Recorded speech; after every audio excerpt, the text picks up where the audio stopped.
In the middle of the Swanton Valley, there's a farm stand. The produce is grown in the field behind it on the site of the Laurel Grove Inn, which was the terminus of the railway that came out from Santa Cruz, until the 1906 earthquake bankrupted it.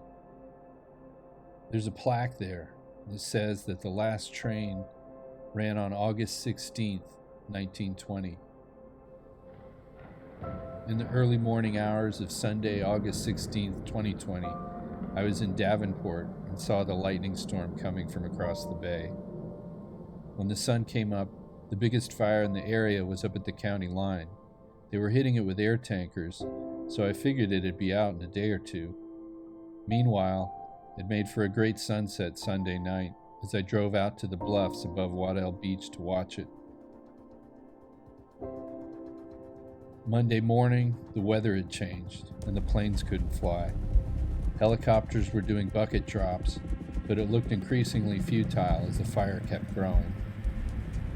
On Tuesday, it was smoky at my home on Swanton Road, and I began wetting down the wood siding of the house. When I went out to the bluffs that night, the fire had burned all the way to Waddell Beach.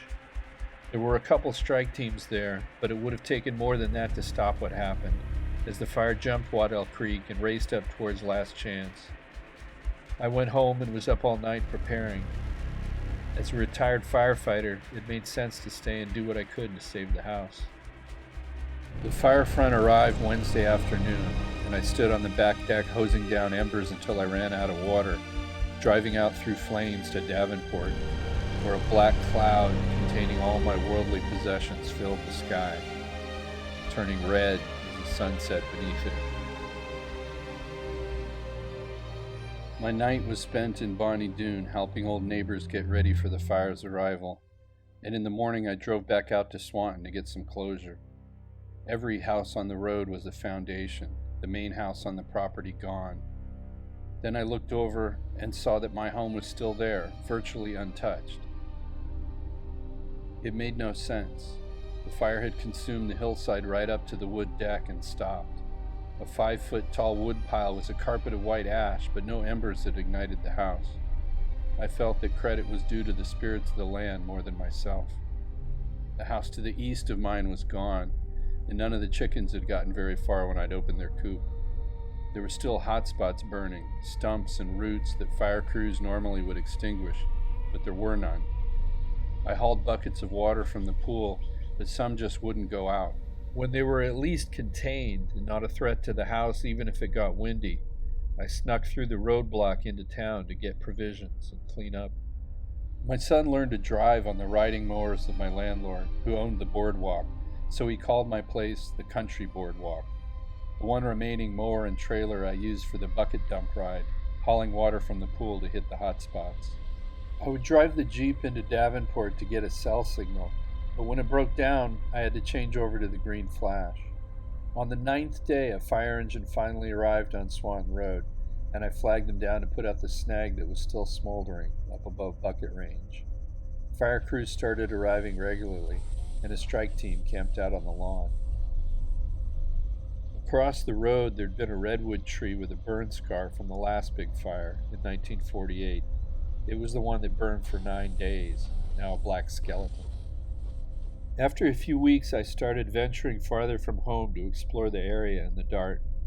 One time I went up to the top of the ridge to the north, where the fire had come from. Redwoods were black toothpicks, the standing dead. A barn that had contained a covered wagon of incalculable value was now a white carpet of debris. As the sun set, I felt grateful to be able to witness such transformation. And I was transformed too, more deeply connected with the land and community. Back home, the fire crews had been replaced by tree crews, who cut down everything within reach of the power line. I tried to defend the still living ones, but they all eventually came down. The valley was filled with the sound of chainsaws, and I would escape out to the coast in the green flash. The last time I rode the country boardwalk was September 14th. I dumped water on the smoldering stump of Mordor, then drove the mower up to the top of the ridge to the west to see what remained of the houses there. I was about to learn that I would lose my home after all, as my landlord reclaimed the house. It would be a lesson in the impermanence of everything in this world. The only consolation being that every ending is a beginning, the only meaning found in being alive while we're here.